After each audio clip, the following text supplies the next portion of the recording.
Good morning, good afternoon, good evening. This is the XRP Agent. Thank you for joining me in today's episode. I'm better than most, but not as good as some. Today we're seeing a little bit of green. And Bitcoin is at 7,298 currently. Ethereum is 127, and XRP is at 19 cents. So we're gaining a little bit of traction. It's still kind of sideways, but we're moving about. Now, coin fair value. Let's see. XRP on this chart is at 66 cents.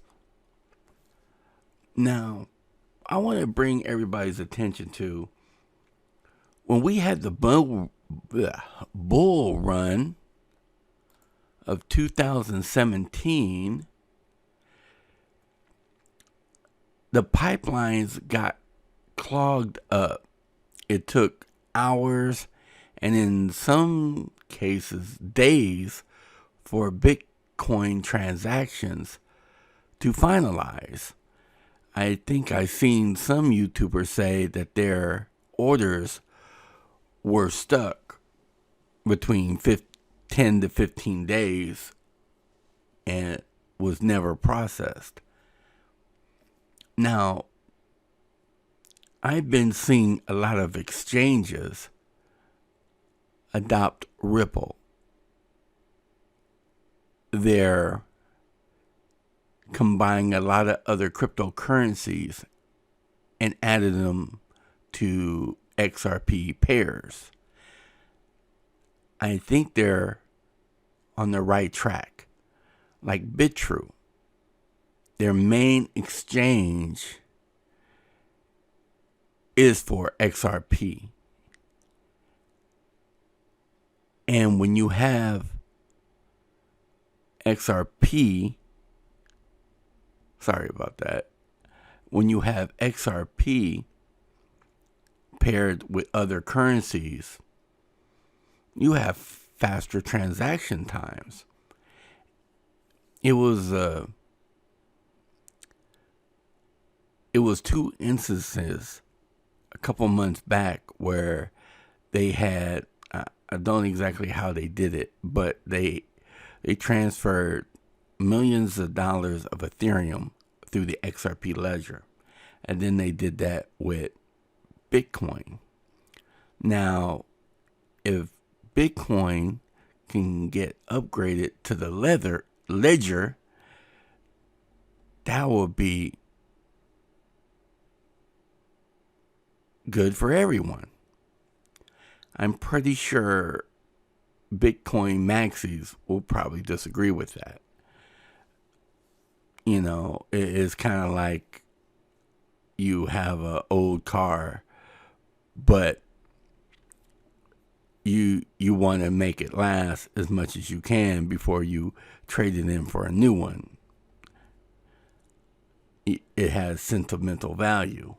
Maybe it's not as good as a new car, but it still gets you to A to B. But with XRP, it gets you to B a whole lot quicker. Now with Fiat Leak, there was an issue where people thought there was a glitch. I'm not sure, not that one right now, but a glitch, my butt. This is real deal, 100%. Fernando Liu. And then we have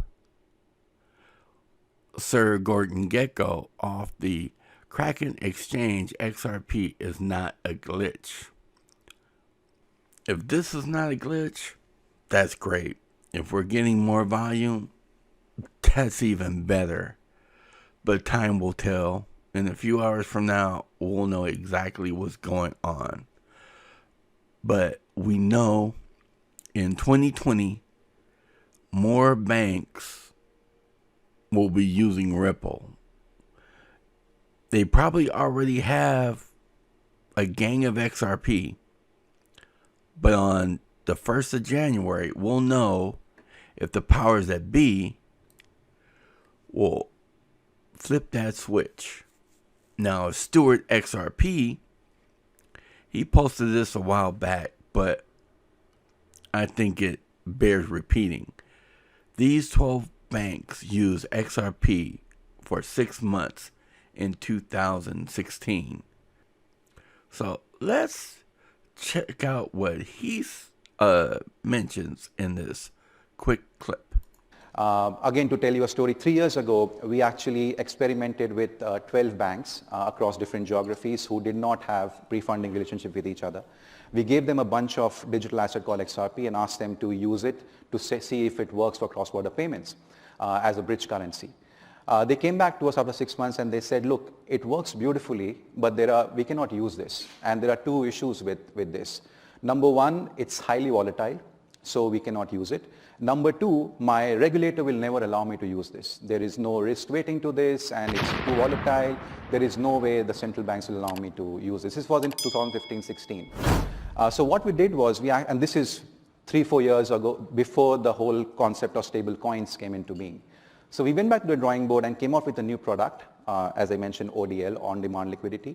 And basically what that product does is, through that product, banks do not have to hold a digital asset on their books. They could leverage that product, connect with a digital asset exchange, which mind you is fully licensed and supervised, and then leverage that exchange to source liquidity in real time. And because the entire transaction happens in less than 30 seconds because of the speed of the ledger, the volatility risk is taken care of. So we removed the two big concerns that banks and payment providers had and almost productized it in a way, and then we launched the product last year in October. Don't you just love ODL, on-demand liquidity? So just think, when the next bull run comes, we're going to have a lot of different things playing in the mix. We're going to have people FOMOing into the price when it goes up. We're going to have speculative trading. That's going to make it go up. We're going to have banks using it, not over the counter, but through the exchanges. We're going to, or financial institutions, or people buying it that needs it for their banking services, not over the counter, but through the exchanges. That's going to increase volume. All this is going to have like the perfect storm to have the price go up. That's why I'm so bullish about 2020. Now, worst case scenario, we don't see price rise for a couple months. It's okay, long as we be patient. And my final piece of information is brought to you by the Daily Huddle. All right. The man behind Ripple's push to boost XRP says blockchain and crypto will radically transform global financial ecosystem.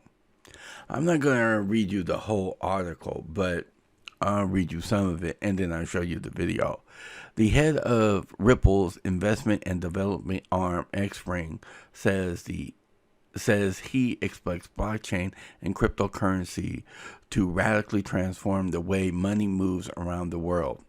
In a new episode of the Ripple Drop, Ethan Beard says that within the next 10 years, he believes crypto assets will become an essential element in the movement of money, both dramatic and cross borders.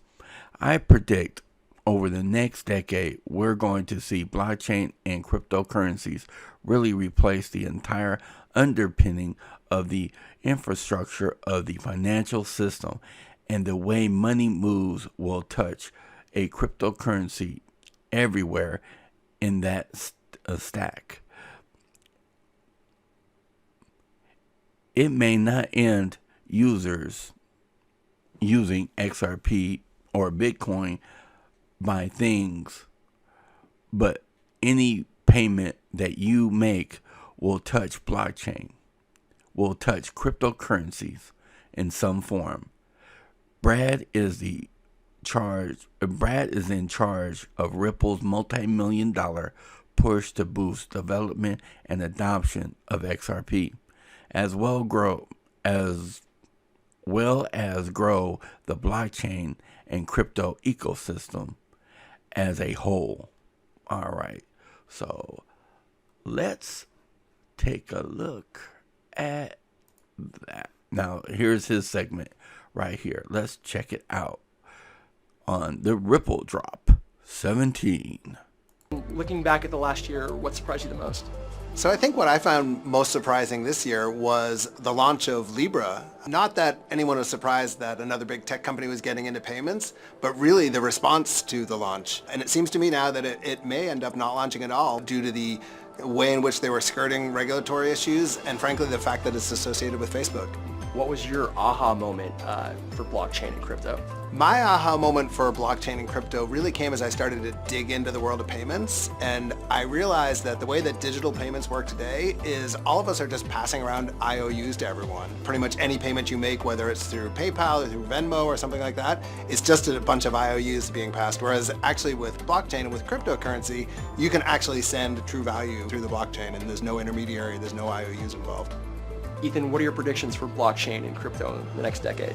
So I predict that over the next decade, we're going to see blockchain and cryptocurrencies really replace the entire underpinnings and the infrastructure of the entire financial system. And that the way that money moves, somewhere will touch a cryptocurrency, somewhere in that stack. It may not be end users using XRP or Bitcoin to buy things, but any payment that you make will touch blockchain, will touch a cryptocurrency in some form.